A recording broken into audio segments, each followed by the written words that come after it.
Bon alors, ça a donné quoi le vote? Le Roi Lion. Encore un Disney? Ouais, mais le Roi Lion, c'est normal. C'est cultissime, on peut même dire historique.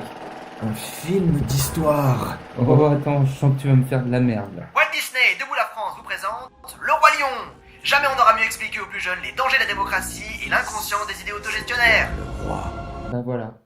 Avez vos penchants monarchistes en craquant pour Simba, jeune prétendu au trône, qui après un léger test d'allergie se verra expliquer les devoirs d'un bon roi par son père et favorisera son sentiment de supériorité et de puissance royale. Prends ça, Lacan. Malgré quelques lacunes d'ordre intellectuel, il sera bien éduqué par son misogyne de père. Jusqu'au lever du soleil, c'est le tien. Et tout ça m'appartiendra? Si bien que ce prince Absolument attend plus que tout au monde que son vieux décède pour prendre sa place sur le trône. Mais qui en attendant doit se contenter de martyriser ses sujets les plus proches et les plus dévoués et se moquer des crèves-la-faim. Mais Zazou, c'est toi qui m'as dit que c'était des bécasses stupides et bouchés. Non mais regardez-vous! Pas étonnant qu'on se balance au bout de la chaîne D'ailleurs, si les alimentaire. misérables crèvent la faim, ils le méritent bien, ça se voit, ils n'ont pas les mêmes couleurs.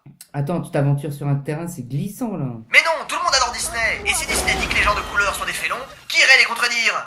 Mais c'est sans compter sur Robespierre, Scar, son nom frustré de ne pas avoir cartonné en tant que diva, et qui va manipuler la masse des désœuvrés malléables Et qu'est-ce qu'on doit faire? M'écoutez et vous taire. pour instaurer le fascisme et précipiter le destin de notre lionceau, offrant aux plus jeunes spectateurs leur plus longue scène avec la présence d'un Maccabée à l'écran.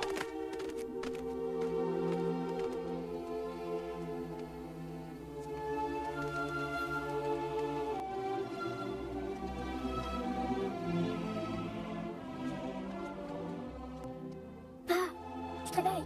Il faut que je te lève. Pa, viens, on rentre.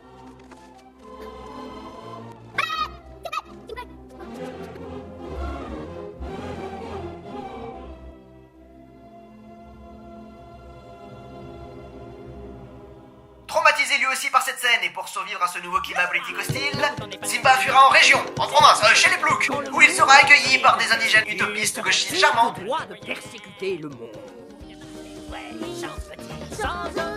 qui, quelques heures après avoir symboliquement tué son père, arriveront à lui faire chanter leur hymne grivois. Ah ouais, grosse tristesse, là.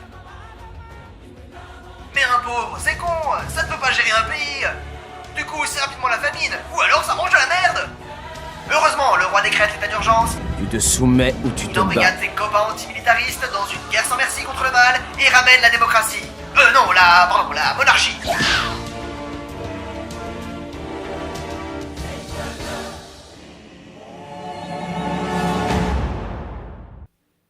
Mais du coup, c'est une tribu, c'est quoi? Ouais, c'est une sorte de meute homme-femme.